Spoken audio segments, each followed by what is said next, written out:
El 1 de septiembre de 1939, el primer día de guerra en Europa, el presidente Franklin Roosevelt hizo un llamamiento urgente. Pidió a todos los combatientes que bajo ninguna circunstancia procedieran al bombardeo de poblaciones civiles desde el aire.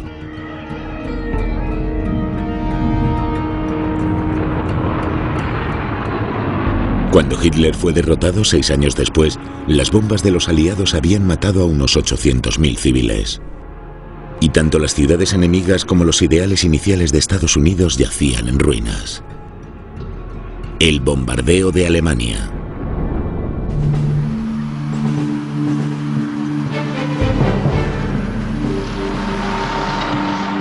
La octava Fuerza Aérea de Estados Unidos llegó a Gran Bretaña con una gran confianza.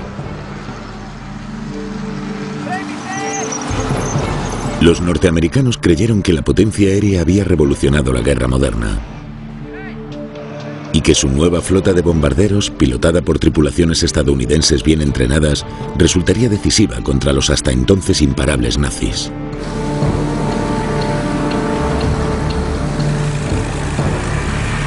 El 17 de agosto de 1942, una pequeña flota de bombarderos estadounidenses partió para bombardear un depósito de trenes a 325 kilómetros de distancia, en la Francia ocupada.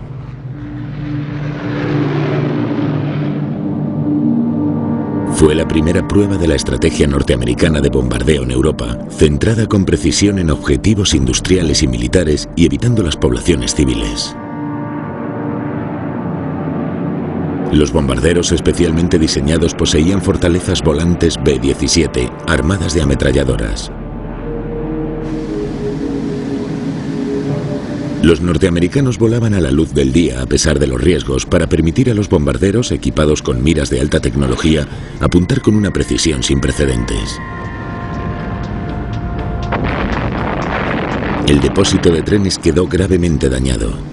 Todos los B-17 regresaron a salvo y los estadounidenses consideraron su primera misión un éxito. Hoy es el primer día en que los bombarderos estadounidenses han entrado en acción en este escenario, pilotados por tripulaciones y escuadrones estadounidenses. El general Carl Spaatz, piloto desde la Primera Guerra Mundial, era el comandante de todas las fuerzas aéreas estadounidenses en Gran Bretaña. Entre ambas guerras había ayudado a desarrollar la teoría de los bombardeos de precisión. El general Aker, al mando de los bombarderos, dirigió esta misión. El general Ira Aker fue el encargado de poner la teoría en práctica, convencido de que su campaña de bombardeos pondría de rodillas a la beligerante Alemania. Los norteamericanos habían desarrollado una teoría en los años 30 que consistía en encontrar puntos específicos, nódulos específicos en la economía de guerra enemiga y extirparlos, eliminarlos con el fin de desmantelar por completo la economía de guerra enemiga. La mayoría de los líderes y de los pilotos creían fervientemente en la doctrina del bombardeo de precisión. Pensaban que lo que hacían era la mejor forma de combatir una guerra. Tras la primera misión estadounidense, los reporteros que asistieron a la rueda de prensa del general Aker proclamaron un gran éxito. Pero los aliados británicos no apreciaban demasiado ni los bombarderos estadounidenses ni su estrategia. Los británicos les miraban de reojo porque pensaban que en primer lugar era una contribución ínfima y en segundo lugar estaban haciendo algo que ellos ya habían intentado y no habían logrado. Creían que iban a cometer los mismos errores que ellos. Igual que Roosevelt, el primer ministro británico Winston Churchill había descartado anteriormente los objetivos civiles y había defendido el bombardeo de precisión. En el período de entreguerras, Churchill declaró repetidas veces que creía que las fuerzas aéreas debían concentrarse estrictamente en atacar objetivos militares y no atacar a civiles. Esa era la visión que tenía que prevalecer y que prevalecería cuando empezó la guerra. Al principio de la guerra, los alemanes bombardearon a civiles en Varsovia y en Rotterdam. Y en 1940 atacaron Gran Bretaña.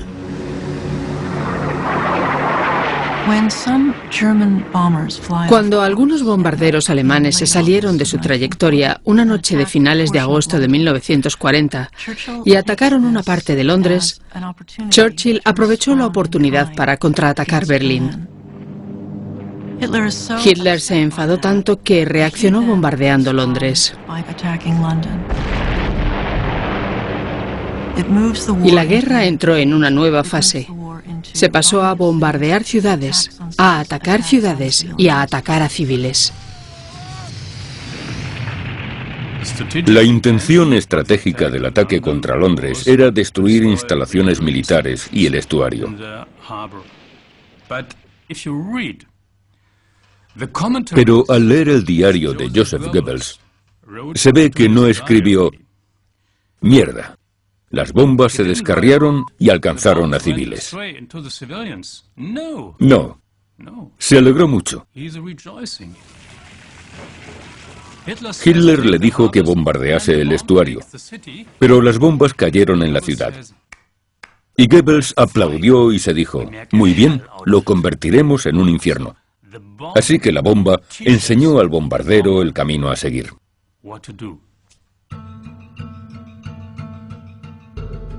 El comandante Arthur Harris, que asumió el mando de las Fuerzas Aéreas Reales Británicas en 1942, aprendió muy bien la lección de las bombas. Había estudiado los ataques nazis a Gran Bretaña y analizado meticulosamente los daños infligidos por las bombas explosivas e incendiarias. Y se vengaría con la misma moneda.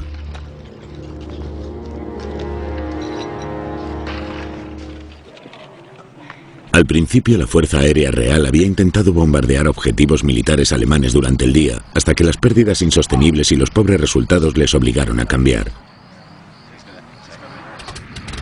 Harris insistió entonces en que la forma de causar el máximo daño al enemigo era bombardear ciudades alemanas fáciles de detectar al abrigo de la oscuridad. Los norteamericanos mostraron su profundo desacuerdo. La mayoría de los mandos de las fuerzas aéreas tenían la ferviente convicción de que no era la forma correcta de actuar. Bombardear ciudades resultaba ineficaz. Era una mala utilización de los activos aéreos. Creíamos que teníamos mejores armas que los británicos y que nuestros B-17 y B-24 eran mejores bombarderos, que teníamos mejores miras y mejor formación. Podíamos hacerlo, ellos no, pero nosotros sí. Los líderes aliados se reunieron en enero de 1943 y optaron por combinar las estrategias británicas y estadounidenses. A Harris y a Eaker les ordenaron coordinar una ofensiva permanente de bombardeos, con el fin de minar la moral del pueblo alemán hasta el punto de que su capacidad para la resistencia armada quedara totalmente debilitada. Los británicos se centrarían en bombardear ciudades de noche.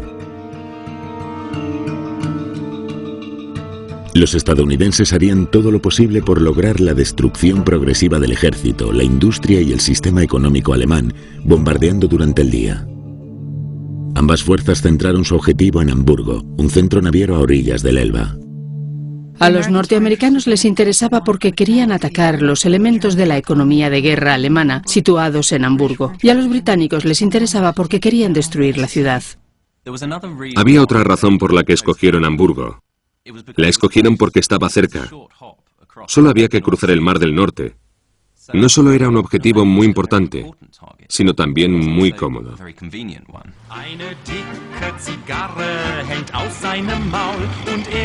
Hamburgo era el puerto más grande de Alemania y la segunda ciudad del país, con casi 2 millones de habitantes.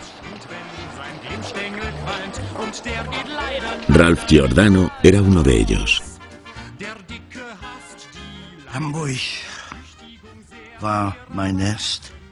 Hamburgo era mi nido, mi casa.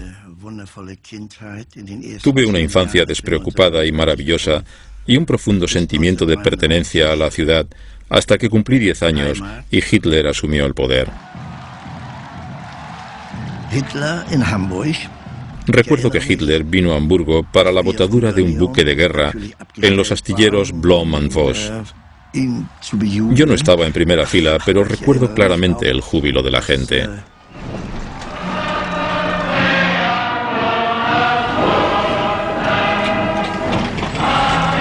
En ese mismo astillero se construían los submarinos que sembraban el terror entre los mercantes aliados del Atlántico.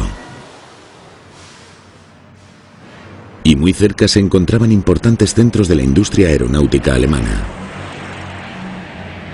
Hamburgo estaba excepcionalmente bien defendida. Los refugios antiaéreos, algunos en torres de hormigón macizo reforzado, ofrecían protección a casi 250.000 personas. Y las grandes baterías antiaéreas de encima podían lanzar proyectiles a 6 kilómetros de altura. Fuera de la ciudad había bases de intercepción desperdigadas a lo ancho del Mar del Norte, con cazas Messerschmitt 109 en constante alerta. El desafío de los aliados era superar esas formidables defensas controladas por una hilera de estaciones de radar de detección temprana. El sábado 24 de julio, 792 bombarderos de la Fuerza Aérea se prepararon para un ataque nocturno a Hamburgo. Cada avión iba cargado de toneladas de explosivos y bombas incendiarias. Fue el primero de una serie de ataques que durarían más de una semana, con el nombre en clave de Operación Gomorra.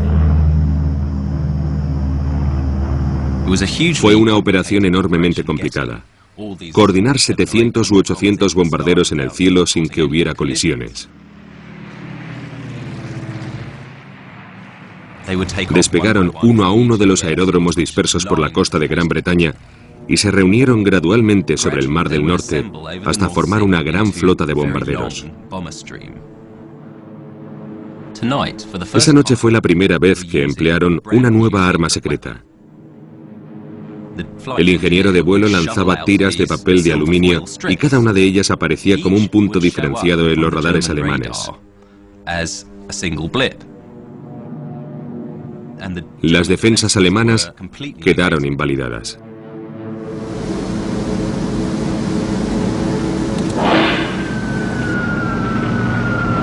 Entre la 1 y las 2 de la madrugada, más de 2.000 toneladas de bombas altamente explosivas y más de 350.000 bombas incendiarias cayeron sobre el lado oeste de la ciudad.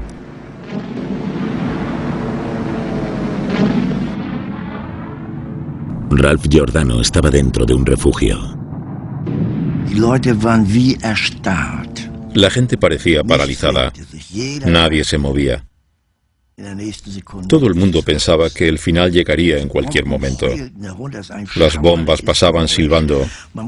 Era un ruido horrible. Si oías el ruido, significaba que habían caído en otro sitio. Las bombas que te caían encima no se oían por adelantado. Y luego, esa misma tarde, llegaron los norteamericanos. Docenas de B-17 volando a plena luz del día.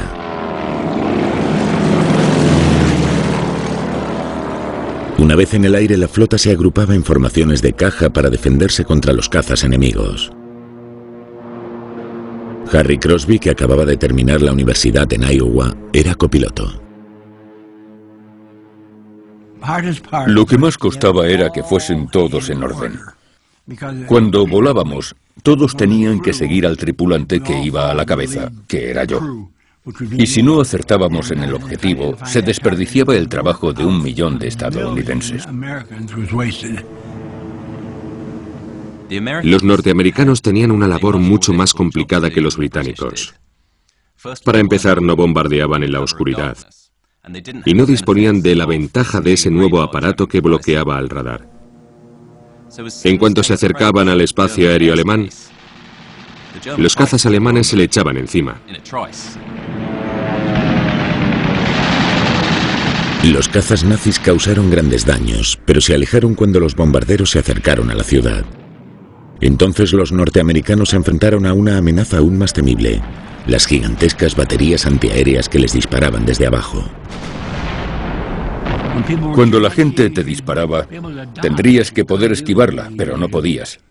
Tenías que seguir en línea recta.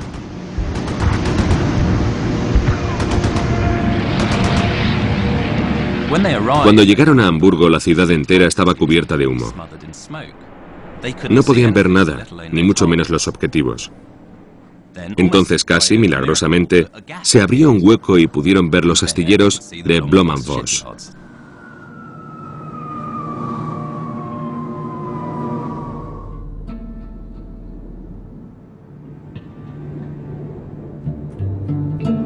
El principal astillero de Hamburgo quedó gravemente dañado, además de una fábrica de motores de avión y una central eléctrica, objetivos militares inutilizados por el bombardeo de precisión norteamericano.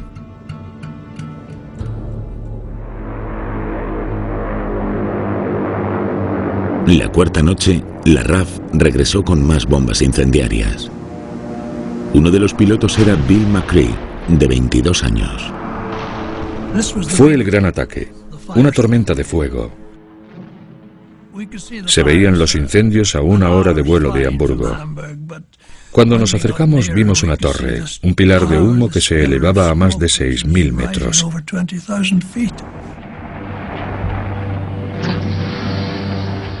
Era como un volcán en activo. Todo crujía. El fuego crujía. En poco tiempo, el olor a quemado era tan fuerte que tuvimos que salir del sótano. Alrededor todo ardía. Era un infierno como no puede concebir la imaginación humana. Todo estaba en llamas y las bombas no cesaban de caer.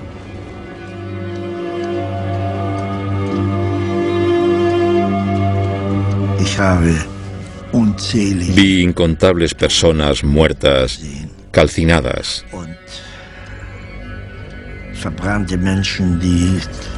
Gente que se había quemado en ese horno como un pedazo de pan.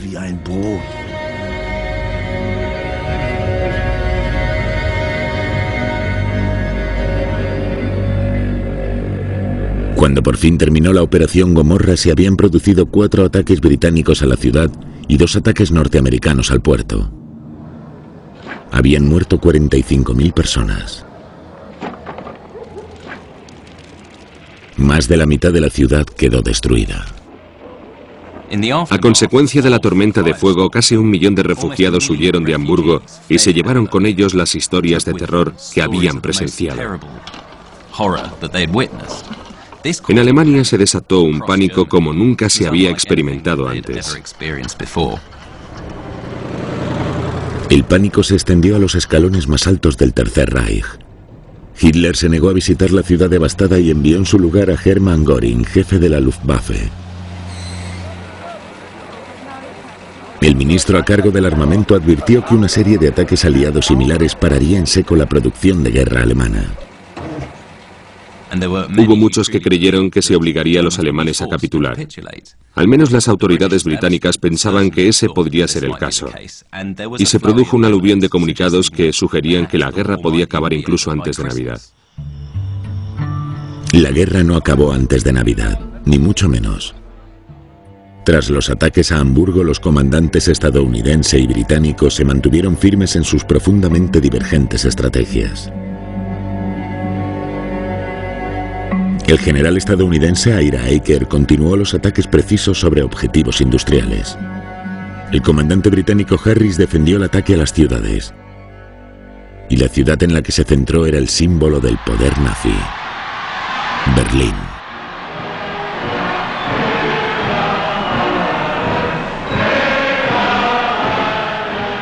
Berlín era casi el némesis de Harris. Se permitió obsesionarse con ella y se convenció de que si mandaba 4.000 Lancaster contra Berlín, podría provocar la derrota de Alemania y lograr que se rindiera antes del 1 de abril de 1944. Mencionó esa fecha específica y en otro memorándum dijo que atacar Berlín costaría al mando aéreo 400 o 500 cazas, pero a Alemania le costaría la guerra. A lo largo de 5 meses, el jefe del mando de bombarderos envió sus aviones en 19 ataques en masa contra la capital nazi. A veces hasta 800 bombarderos en una sola misión. Fueron casi 11.000 salidas de bombardeo.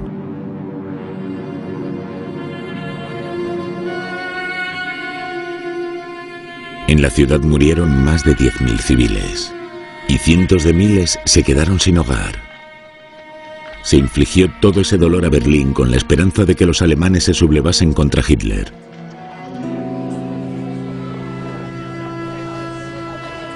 A pesar de los incesantes bombardeos, el bastión nazi de Berlín se mantuvo firme. Pero la fuerza aérea sufrió tremendas pérdidas. Más de 600 aviones fueron derribados y murieron más de 2.700 tripulantes. Todo ello sin un impacto discernible sobre la moral y la productividad alemanas.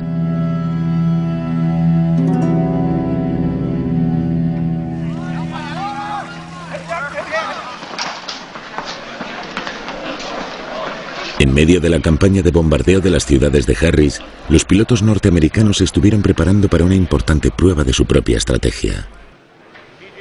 La mañana del 17 de agosto de 1943, los pilotos del general Eicke fueron informados de su misión. Su objetivo principal, las fábricas de cojinetes de la ciudad de Schweinfurt, en el sur de Alemania. Schweinfurt cristaliza por completo la teoría norteamericana. Los cojinetes eran esenciales para prácticamente todas las industrias, para que funcionase una economía industrial moderna. Los cojinetes se necesitan para todo. Eran un objetivo clave. Si se eliminaban, sin cojinetes la industria se vendría abajo. Se adentraron en lo profundo de Alemania sin escolta de cazas. Tenían que sobrevolar territorio enemigo durante mucho tiempo y podían ser rastreados e interceptados.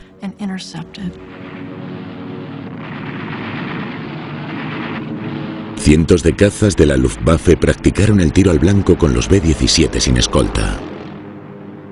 Las batallas aéreas fueron absolutamente feroces y luchaban al desnudo, tal cual. Los aviones no estaban presurizados. Llevaban máscaras e iban congelados. La temperatura podía rondar los 50 grados bajo cero porque las ventanillas traseras eran escotillas de ametralladora e iban abiertas. Así que tenían que luchar contra los elementos y contra la Luftwaffe. Y los alemanes volaban en su propio país. Podían aterrizar y rearmarse, repostar y despegar de nuevo. Los pulverizaron.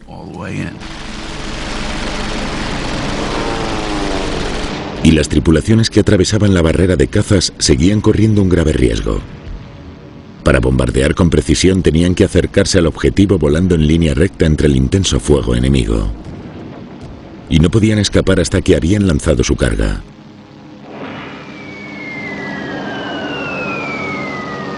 Incluso tras librarse de las bombas, las tripulaciones que regresaban de Schweinfurt se encontraban de nuevo con el fuego de los cazas enemigos.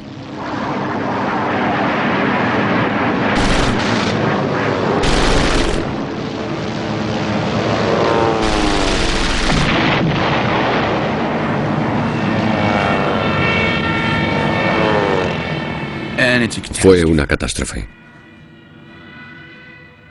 Uno de los tripulantes de los aviones contó que miró al suelo y dijo: «Dios mío, hay montones de heno ardiendo por todo el suelo». Pero eran B-17. Perdieron 60 aviones, es decir, 600 hombres.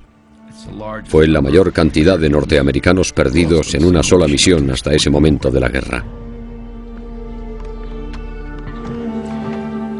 Un golpe abrumador para la octava Fuerza Aérea.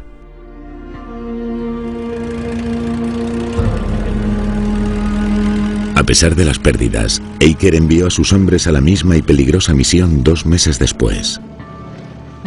Volvieron a Schweinfurt en octubre de 1943, y en ese ataque las pérdidas también fueron devastadoras. 60 aviones derribados y 130 dañados.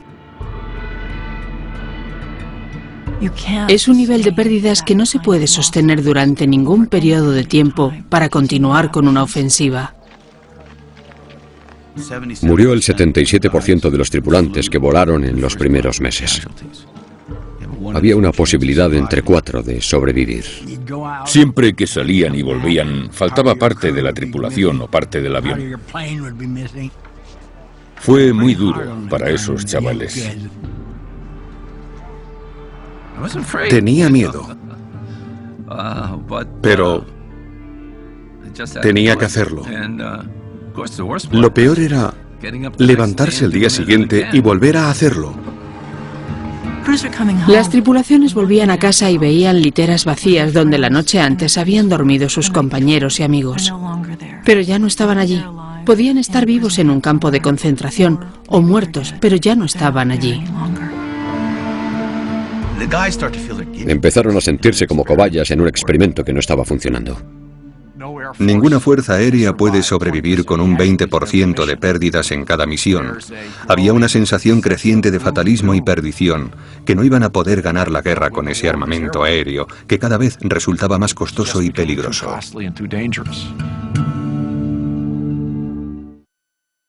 En el escenario europeo, Eaker siguió inasequible al desaliento con su estrategia inalterada. Insistía en que los bombardeos de precisión realizados por B-17 sin escoltar podían cumplir con ese trabajo. Era terriblemente testarudo. Nunca se le quitó de la cabeza ni perdió la convicción de que funcionaría, de que unos bombarderos sin escoltar podían penetrar en el corazón del Tercer Reich, causar graves daños y no sufrir pérdidas insostenibles. Y mantuvo esa creencia con tanta cabezonería que acabó siendo relevado del mando.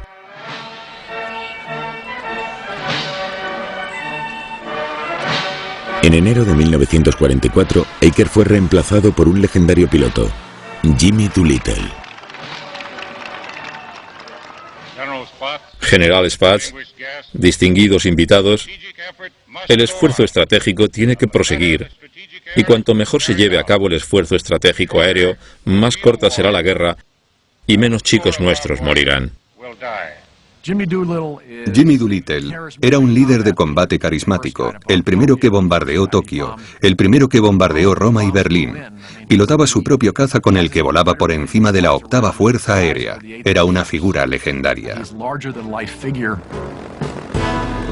El arsenal de Doolittle incluía un nuevo caza, ágil y de amplia autonomía, el P-51 Mustang.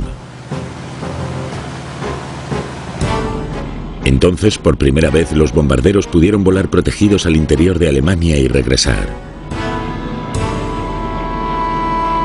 Los Mustang resultarían cruciales cuando las fuerzas de Doolittle prepararon el cielo para la esperada invasión terrestre aliada, programada para primavera. El día D. La mayor preocupación de los comandantes aliados antes del día D era asegurarse el control aéreo absoluto sobre el noroeste de Francia. Y para conseguirlo se dedicaron a atacar por primera vez las fábricas de aviones alemanas, escoltados por los cazas Mustang de largo alcance. La nueva estrategia fue elevar la Luftwaffe, bombardeando fábricas de aviones que Hitler tenía que defender. Enviaba sus fuerzas y los Mustang las masacraban.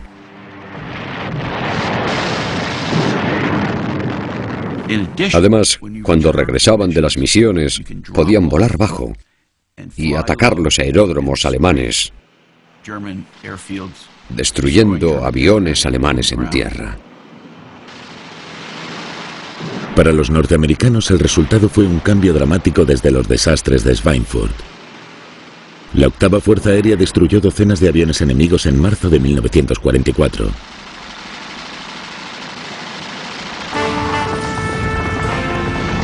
Sus logros se verían recompensados 3 meses después en las costas de Normandía. El desembarco del día D se llevó a cabo sin interferencias desde el aire. La Luftwaffe no apareció por ninguna parte. Fue el primer gran logro del bombardeo estratégico. Habíamos destruido las fábricas de aviones y las fábricas de cojinetes. Pero el día D fue un acontecimiento que cambió el mundo. Dio un giro a la guerra en el norte de Europa. Y no habría sido posible sin lo que había hecho la 8ª Fuerza Aérea. Para los mandos aliados fue un momento crucial. Con la estrategia adecuada, el fin de la guerra en Europa podía estar cercana. Reinaba la ilusión porque Alemania podía estar al borde del precipicio. Alemania podía estar a punto de hundirse. Y surgieron ideas para realizar un gran ataque sobre Berlín, para obligar a los alemanes a rendirse. En verano de 1944, los británicos propusieron la Operación Thunderclap, la destrucción total del centro de Berlín. La operación no gustó a la mayoría de comandantes estadounidenses porque se asemejaba al terrorismo. Eran bombardeos para sembrar el terror. En una carta al comandante supremo aliado, el general Dwight Eisenhower, Spaatz expresó sus objeciones. La política de bombardeo de Estados Unidos ha estado dirigida contra objetivos de precisión militares, no contra la moral. Me opongo a la operación como está planeada. El plan siguió adelante y el desacuerdo entre británicos y norteamericanos sembró la enemistad.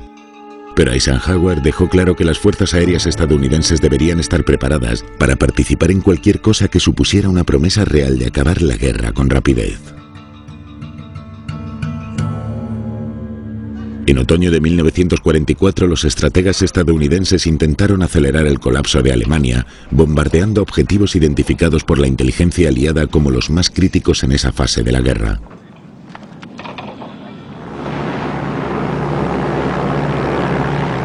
Para privar a la maquinaria de la guerra nazi de su sangre vital, los bombarderos norteamericanos se centraron en las instalaciones de aceite sintético diseminadas por todo el país.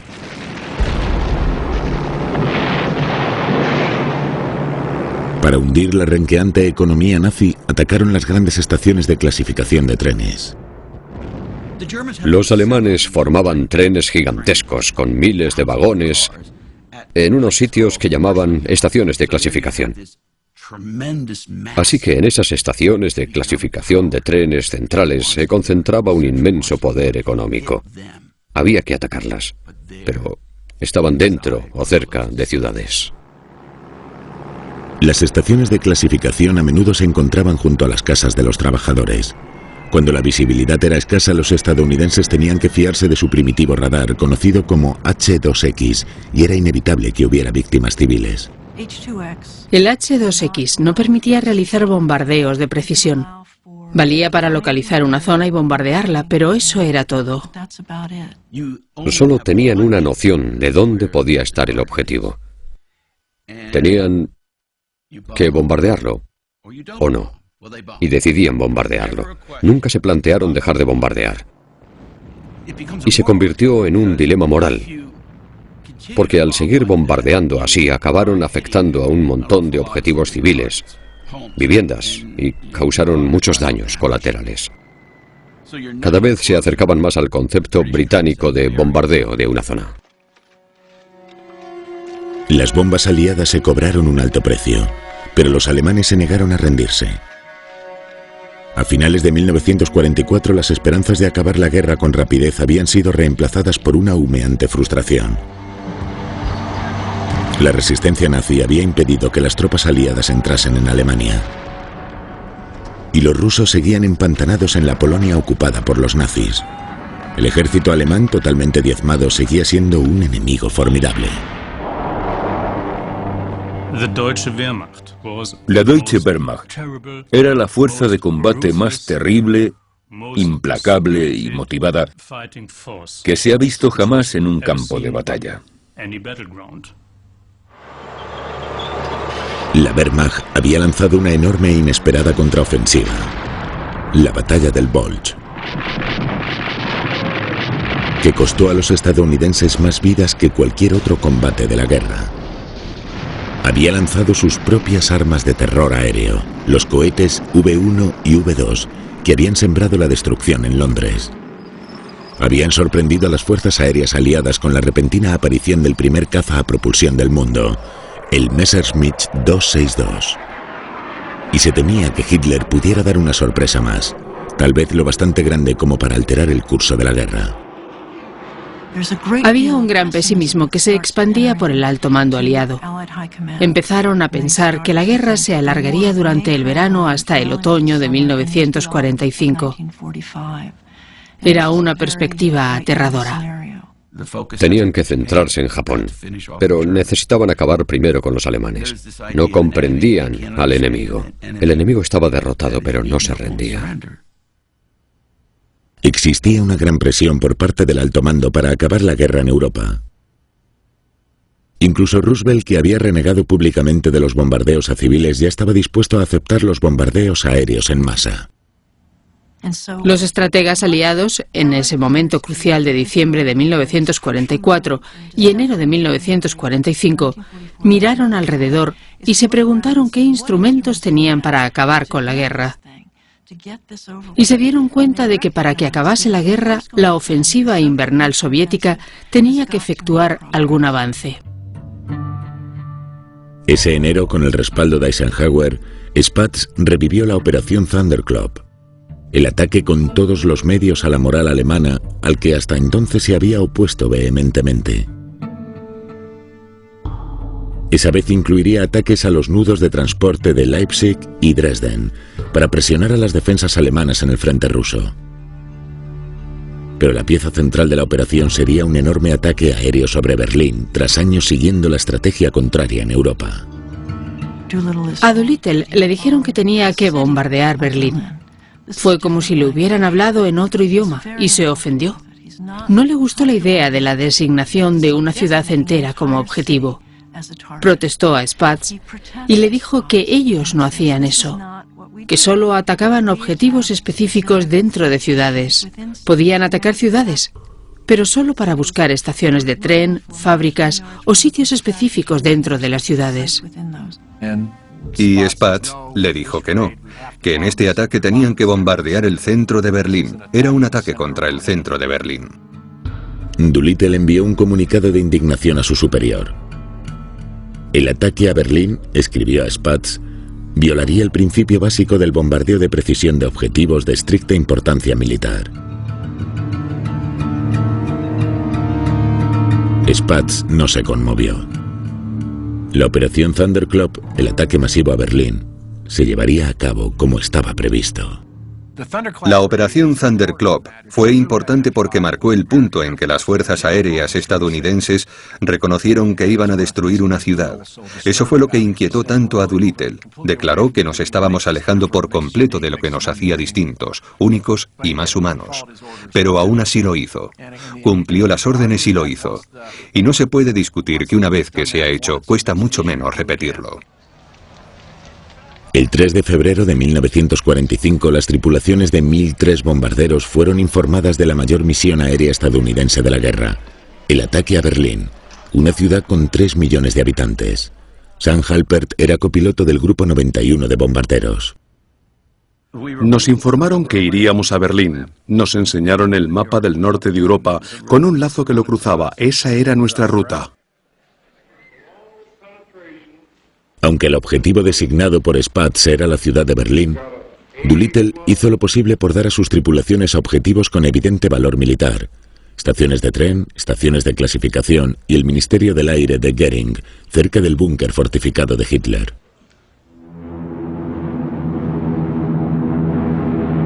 Los bombarderos y sus escoltas se dirigieron hacia el este. La Luftwaffe estaba bastante derrotada, pero todavía tenía unos cuantos aviones. De hecho, empezó a mandar aviones a nuestro encuentro. Tras varias horas de vuelo, los escuadrones se aproximaron a su objetivo.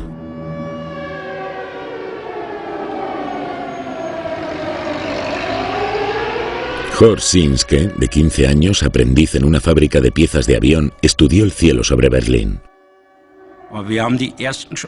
Vimos las primeras líneas de ataque y pensamos que nunca acabaría. Por encima de los tejados se veía la batería antiaérea de Friedrichshain.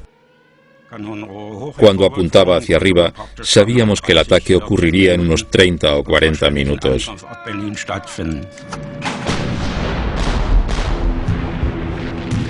Cuando nos acercamos al objetivo, empezamos a ver fogonazos de batería. Cuanto más te acercabas, más fogonazos había.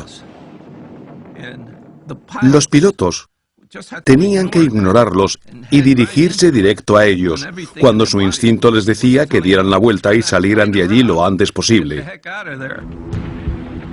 No sé lo que sienten los gansos cuando vuelan sobre un lago y los cazadores les disparan. Pero yo solo pensaba una cosa: disparan a muchos gansos, pero la mayoría sigue adelante.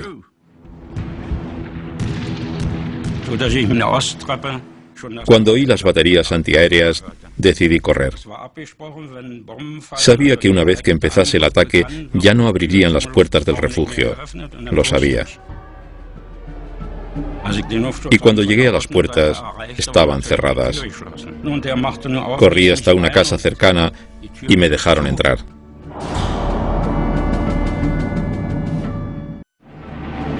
«21 bombarderos cayeron derribados sobre Berlín ese día.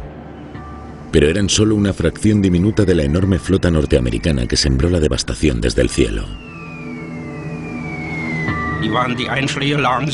Una bomba altamente explosiva cayó justo fuera. La habitación quedó enterrada bajo 1 metro de escombros. Encima había una bolsa para cambiar a un niño y un trozo de trapo. Pensamos que habría alguien enterrado, pero no encontramos a nadie.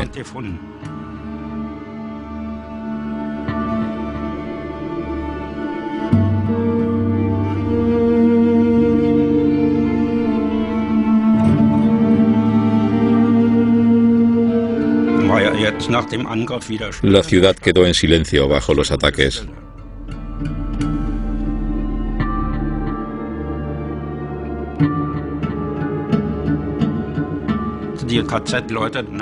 Los presos de los campos de concentración se llevaron a los muertos. Sacaban los cadáveres muy deprisa y los arrojaban sobre las ruinas. La montaña cada vez era más alta. Al final medía 2 metros de alto y seguían amontonando más. El ataque del 3 de febrero mató a unos 3.000 civiles. 120.000 alemanes perdieron sus casas. Pero para algunos historiadores el ataque a Berlín fue significativo no solo por la cifra de víctimas.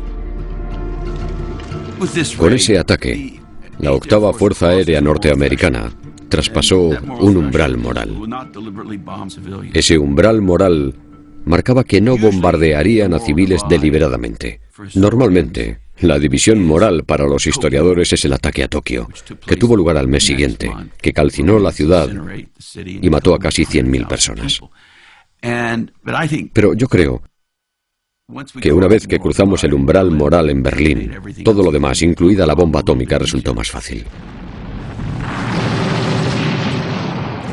La guerra en Alemania duró 3 brutales meses más. En esos meses, una tormenta de fuego destruyó la ciudad de Dresden, 10 días antes de que los bombarderos norteamericanos quemasen Tokio. En esos meses, 200.000 soldados rusos murieron en el ataque final a Berlín, un ataque hecho posible en gran medida por los bombardeos aliados. Al final, la rendición nazi, que durante meses pareció tan cercana, no llegó hasta mayo. Los estrategas aéreos norteamericanos pudieron centrar plenamente la atención en la urgente tarea de derrotar al Imperio japonés, una tarea que sería facilitada por el recurso al arma suprema. La guerra había llevado a la destrucción más completa a Alemania, la nación que la había comenzado, y había causado la muerte de más de 100.000 soldados de las fuerzas aéreas británicas y estadounidenses. Se estima que unos 800.000 civiles alemanes murieron por los bombardeos aliados. Se sumaron a los más de 20 millones de civiles que murieron en Europa como resultado de la guerra.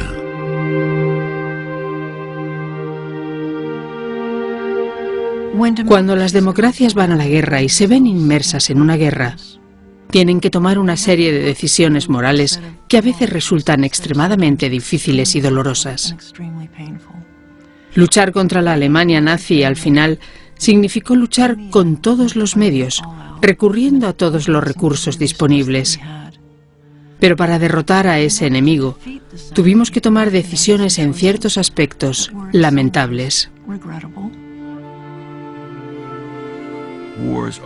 Las guerras son incontrolables. Y nadie sabe cómo y por qué se descontrolan, pero lo hacen. Solo hay que fijarse en las primeras declaraciones de Roosevelt que decían que quería una guerra limpia, sin bombardear a niños e inocentes, pero las guerras se descontrolan. La idea de matar civiles y considerarlos objetivos no me parece ética. Pero me parece todavía menos ético que los aliados se hayan permitido perder la Segunda Guerra Mundial.